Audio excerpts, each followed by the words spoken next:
പയ്യന്നൂർ മഹാദേവ ഗ്രാമത്തിലെ പുലർക്കാല കാഴ്ചകളിലൊന്നാണ് അമ്പല പരിസരത്തെ മൈതാനവും ആൽച്ചുവടും ശുചീകരിക്കുന്ന വി.പി. രാജേഷ് എന്ന ചെറുപ്പക്കാരൻ. ആരും കൂട്ടിനില്ലെങ്കിലും സ്വയം ഏറ്റെടുത്ത കടമ വർഷങ്ങളായി മുടക്കമില്ലാതെ തുടരുകയാണ് ഇദ്ദേഹം. പയ്യന്നൂർ അമ്പല പരിസരം പുലർകാലം തന്നെ ക്ഷേത്ര ദർശനത്തിനായി എത്തുന്നവരെ കൊണ്ടും വ്യായാമത്തിനായി വരുന്നവരെ കൊണ്ടും നിറയും. ഇങ്ങനെ എത്തുന്നവർക്കൊക്കെ പതിവ് കാഴ്ചയാണ് അമ്പല പരിസരത്തെ മൈതാനവും ആൽച്ചുവടും ശുചീകരിക്കുന്ന വി.പി. രാജേഷ് എന്ന ചെറുപ്പക്കാരൻ. ഇവരിൽ പലരും രാജേഷിനെ കണ്ട് കുശലം പറയാനെത്തും. ആദ്യമായി കാണുന്ന പലരും കൗതുകത്തോടെ അടുത്തുകൂടും. എന്നാൽ താൻ കളിച്ചു വളർന്ന മൈതാനവും പരിസരവും ശുചീകരിക്കേണ്ടത് തന്റെ ഉത്തരവാദിത്വമാണെന്ന് രാജേഷ് പറയും. മുൻപ് തന്റെ അച്ഛനുണ്ടായിരുന്ന കാലത്ത് ഈ ദൗത്യം അദ്ദേഹം ഏറ്റെടുത്തു ചെയ്യുമായിരുന്നു. അതുകൊണ്ട് വളർന്ന തനിക്ക് ഇതിൽ വലിയ വാർത്തയോ കൗതുകമോ ഇല്ല എന്നും രാജേഷ് പറയുന്നു.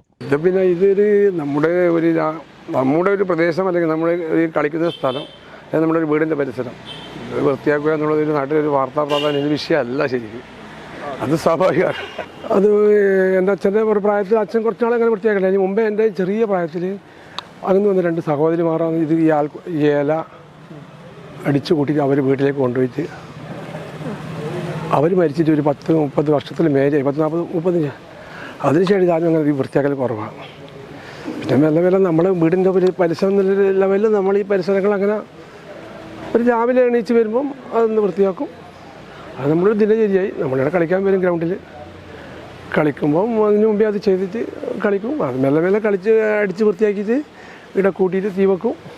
നമ്മൾ കൂടുമ്പം ഒരു താല്പര്യത്തിൽ ചില ആൾക്കാർ കൂടുതലും ചെയ്യും. അത് സ്വാഭാവികമാണ്. കൂടുതൽ ആൾക്കാർ ഒറ്റയ്ക്ക് ഉണ്ടാവില്ല. ഒറ്റയ്ക്ക് ഇങ്ങനെ ചെയ്യാനുള്ള താല്പര്യം കൂടുതൽ ചെയ്യൽ.